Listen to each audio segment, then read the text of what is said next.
ಎಲ್ಲರಿಗೂ ನನ್ನ ನಮಸ್ಕಾರ. ನೈನಾಸ್ ರೆಸಿಪೀಸ್ ಬಾಕ್ಸಿಗೆ ಸ್ವಾಗತ. ಇವತ್ತಿನ ರೆಸಿಪಿ ತುಂಬ ಹೆಲ್ಪ್ಫುಲ್ಲಾಗಿದೆ, ತುಂಬಾ ಹೆಲ್ದಿಯಾಗಿರುವಂತಹ ಒಂದು ರೆಸಿಪಿನ ತೋರಿಸ್ತಾ ಇದ್ದೀನಿ. ಬಾಲಕ್ಕಿ ಗಂಜಿ ತೋರಿಸ್ತಾ ಇದ್ದೀನಿ. ಇದರಲ್ಲಿ ಒಂದು ವಿಶೇಷವಾಗಿರುವಂತಹ ಒಂದನ್ನು ಹೇಳ್ತೀನಿ. ವಿಡಿಯೋನ ಕೊನೆ ತನಕ ನೋಡಿ, ಕೊನೆಯಲ್ಲಿ ಹೇಳ್ತೀನಿ ಏನು ತುಂಬ ಹೆಲ್ಪ್ಫುಲ್ಲಾಗಿರೋ ಒಂದು ಇಂಪಾರ್ಟೆಂಟ್ ಆಗಿರೋ ಒಂದು ವಿಷಯನ ಹೇಳ್ತೀನಿ. ಇದು ದೇಹದ ಉಷ್ಣತೆಯನ್ನು ಕಡಿಮೆ ಮಾಡುತ್ತೆ, ಮೂತ್ರ ಉರಿ ಕಡಿಮೆ ಮಾಡುತ್ತೆ. ನಿಮಗೆ ಅನೇಕ ಲಾಭಗಳನ್ನು ನೀವು ಇದನ್ನು ಕುಡಿಯೋದ್ರಿಂದ ಪಡ್ಕೋಬೋದು. ನಾನು ಹೇಳ್ತಾ ಹೋಗ್ತೀನಿ ಮುಂದೆ ವಿಡಿಯೋದಾಗೆ. ನಾನು ಸ್ಟಾರ್ಟ್ ಮಾಡೋಕ್ಕಿಂತ ಮುಂಚೆ ನನ್ನ ರೆಸಿಪಿ ನಿಮಗೆ ಇಷ್ಟ ಆದರೆ ಪ್ಲೀಸ್ ಲೈಕ್ ಮಾಡಿ, ಶೇರ್ ಮಾಡಿ, ಹಾಗೆ ಸಬ್ಸ್ಕ್ರೈಬ್ ಮಾಡಿ. ಸಬ್ಸ್ಕ್ರೈಬ್ ಮಾಡೋದ್ರಿಂದ ನಾನು ಹಾಕೋ ಹೊಸ ರೆಸಿಪಿನ ನೀವು ನೋಡ್ಬೋದು. ಥ್ಯಾಂಕ್ ನೋಡಿ, ಬಾಲಕ್ಕಿ ತೊಗೊಂಡಿದ್ದೀನಿ. ಬಾಲಕ್ಕಿ ಹೀಗಿರುತ್ತೆ, ಸಣ್ಣ ಕಾಳಾಗಿರುತ್ತೆ. ಇದರಿಂದ ತುಂಬ ಉಪಯೋಗಗಳಿದ್ದಾವೆ.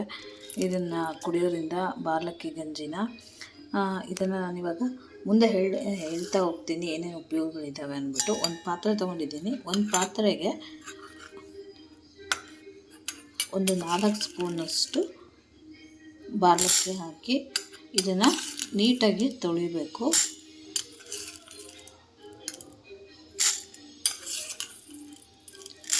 ಇದನ್ನು ಇವಾಗ 4 ಸ್ಪೂನ್ ಹಾಕಿದ್ದೀನಿ. ಇದನ್ನು ನೀಟಾಗಿ ನೀರು ಹಾಕಿ ತೊಳಿತೀನಿ. ಇವಾಗ ಇದನ್ನು ತೊಳೆದಿದ್ದೀನಿ. ಇವಾಗ ನೀರು ಹಾಕ್ತಾಯಿದ್ದೀನಿ. ಇದನ್ನು ಮುಳುಗುವಷ್ಟು ನೀರು ಹಾಕಿ ಇದನ್ನು ಮುಚ್ಚಿ ಒಂದು ನೈಟ್ ಫುಲ್ ನೆನೆಸ್ಬೇಕು. ಇವಾಗ ಇದನ್ನು ನೆನೆಸೋಕ್ಕೆ ಬಿಡ್ತಾಯಿದ್ದೀನಿ. ನೋಡಿ, ಇವಾಗ ನೆನೆದಿದೆ. ರಾತ್ರಿ ನೆನೆಸಿದ್ದೆ, ಬೆಳಗ್ಗೆ ಆಗಿದೆ. ಸೊ ಇದನ್ನು ಇದೇ ನೀರನ್ನು ಹಾಗೆ ಇರಬೇಕು, ನೀರು ಚೆಲ್ಲಕ್ಕೆ ಹೋಗ್ಬೇಡಿ. ಇದಕ್ಕೆ ಮತ್ತು ಇನ್ನೊಂದು ಲೋಟ ನೀರು ಹಾಕ್ಬಿಟ್ಟು ಕುದಿಸ್ಬೇಕು. ಇದನ್ನು 2 ಲೋಟ ನೀರಿರೋದನ್ನ 1 ಲೋಟ ನೀರು ಹಾಕಬೇಕು. ಅಲ್ಲಿವರೆಗೂ ಕುದಿಸ್ಬೇಕು. ಇವಾಗ ಕುದಿಯೋಕ್ಕಿಡ ನೋಡಿ, ಇವಾಗ ಕುದಿಯೋಕ್ಕಿಟ್ಟ ಇಟ್ಟಿದ್ದೀನಿ. ಇದು ಚೆನ್ನಾಗಿ ಬಾಯ್ಲ್ ಆಗಬೇಕು, ಕುದಿಬೇಕು. 1 ಲೋಟ ನೀರು ಹಾಕಬೇಕು, ಅಲ್ಲಿವರೆಗೂ ಕುದಿಬೇಕು. ನೋಡಿ, ಕುದೀತಾ ಇದೆ ಬಾಲಕ್ಕಿ. ಸಣ್ಣ ಉರಿಯಲ್ಲಿ ಇದನ್ನು ಕುದಿಸ್ಬೇಕು ಚೆನ್ನಾಗಿ. 2 ಲೋಟ ನೀರಿರೋದನ್ನ 1 ಲೋಟ ನೀರು ಹಾಕಬೇಕು. ಇದರಿಂದ ತುಂಬ ಉಪಯೋಗಗಳಿದ್ದಾವೆ. ಇದನ್ನು ಕುಡಿಯೋದ್ರಿಂದ ಮಲಬದ್ಧತೆ ಕಡಿಮೆ ಆಗುತ್ತೆ. ಆಮೇಲೆ ನೀವು ಯೂರಿನ್ ಉರಿ ಇದ್ದರೆ ಅದು ಸಹ ಕಡಿಮೆ ಆಗುತ್ತೆ ಇದನ್ನು ಕುಡಿಯೋದ್ರಿಂದ. ನಿಮಗೆ ದೇಹಕ್ಕೆ ತಂಪು ಸಹ ನೀಡುತ್ತೆ, ಕಣ್ಣಿಗೆ ತುಂಬ ಒಳ್ಳೆಯದು. ಹಾಗೆ ನರ ದೌರ್ಬಲ್ಯ ಇದ್ದರೆ ಇದನ್ನು ಕುಡಿದ್ರೆ ನರ ದೌರ್ಬಲ್ಯ ಕಡಿಮೆ ಆಗುತ್ತೆ. ಆಮೇಲೆ ಯೂರಿನ್ ಇನ್ಫೆಕ್ಷನ್ನಿಗೆ ತುಂಬ ಒಳ್ಳೆಯದು. ಇದರಲ್ಲಿ ಕಾರ್ಬೋಹೈಡ್ರೇಟ್ ಹೆಚ್ಚಿಗೆ ಇರೋದ್ರಿಂದ ತುಂಬ ಬೆನಿಫಿಟ್ಸ್ ಇದೆ ಇದರಲ್ಲಿ. ಆಮೇಲೆ ಇದನ್ನು ಕುಡಿಯೋದ್ರಿಂದ ನಿಮಗೆ ವೆಯ್ಟ್ ಲಾಸ್ ಆಗುತ್ತೆ. ಕೊಬ್ಬಿದ್ರೆ ಕೊಬ್ಬು ಸಹ ಕಡಿಮೆ ಆಗುತ್ತೆ, ವೆಯ್ಟ್ ಲಾಸ್ ಸಹ ಆಗುತ್ತೆ. ಹಾಗೆ ತುಂಬ ಇಂಪಾರ್ಟೆಂಟ್ನ ಒಂದು ಥಿಂಗ್ಸ್ ಹೇಳ್ತೀನಿ, ಮುಂದೆ ವಿಡಿಯೋ ನೋಡ್ತಾ ಇರಿ, ಸ್ಕಿಪ್ ಮಾಡ್ದೇನೆ.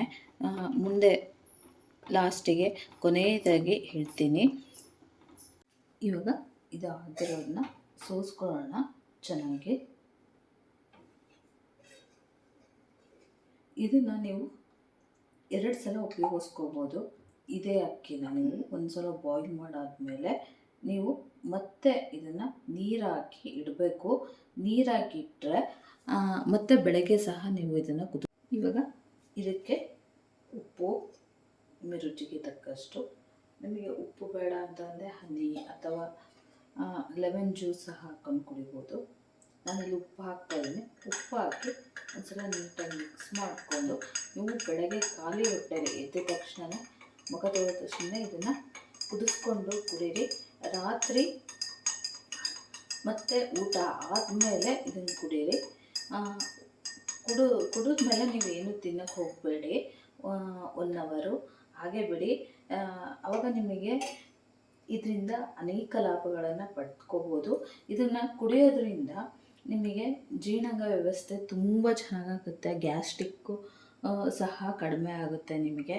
ಆಮೇಲೆ ನಿಮಗೆ ಮೂತ್ರ ಉರಿ ಸಹ ಕಡಿಮೆ ಆಗುತ್ತೆ, ಕಣ್ಣಿನ ದೃಷ್ಟಿ ಇದಾಗುತ್ತೆ. ಹಾಗೆ ಕೊನೆಯದಾಗಿ ನಿಮಗೆ ಇಂಪಾರ್ಟೆಂಟು ಅಂತ ಹೇಳ್ತೀನಿ ಅಂತ ಹೇಳಿದ್ದೆ ವಿಡಿಯೋದಲ್ಲಿ. ನಿಮಗೆ ಯಾರ್ಯಾರು ಡಯಾಲಿಸಿಸ್ ಮಾಡಿಸ್ಕೊತಾ ಇದ್ದೀರೋ, ಯಾರಾದರೂ ಮೂತ್ರದ್ದು ಇದು ಅನಿಸುತ್ತೋ, ಕಿಡ್ನಿ ಪ್ರಾಬ್ಲಮ್ ಇದೆಯೋ ಅವರಿಗೆ ಇದು ಒಳ್ಳೆ ಮನೆ ಮದ್ದು. ಇದು ನೀವು ಡೈಲಿ ಒಂದು ಲೋಟ ಬೆಳಗ್ಗೆ ಎದ್ದ ತಕ್ಷಣ ಖಾಲಿ ಹೊಟ್ಟೆಯಲ್ಲಿ ಇದನ್ನು ಈ ಥರ ಗಂಜಿ ಮಾಡಿಕೊಂಡು ಕುಡೀರಿ. ನೀವೇ ಹೇಳ್ತೀರಾ ಇದು ತುಂಬ ಇದಾಗುತ್ತೆ ಅಂದ್ಬಿಟ್ಟು. ತುಂಬಾ ಹೆಲ್ಪ್ಫುಲ್ ಇದು.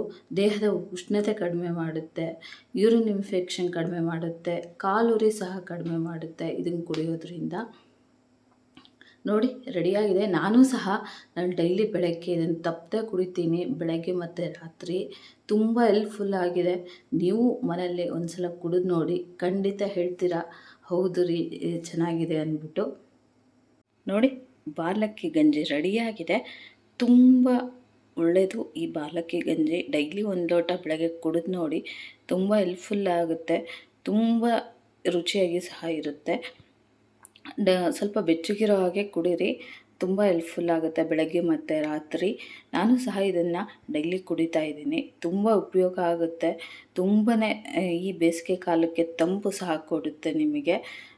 ನನ್ನ ರೆಸಿಪಿ ನಿಮಗೆ ಇಷ್ಟ ಆದರೆ ಪ್ಲೀಸ್ ಲೈಕ್ ಮಾಡಿ, ಶೇರ್ ಮಾಡಿ, ಹಾಗೆ ಸಬ್ಸ್ಕ್ರೈಬ್ ಮಾಡಿ. ಸಬ್ಸ್ಕ್ರೈಬ್ ಮಾಡೋದ್ರಿಂದ ನಾನು ಹಾಕೋ ಹೊಸ ಹೊಸ ರೆಸಿಪಿನ ನೀವು ನೋಡ್ಬೋದು.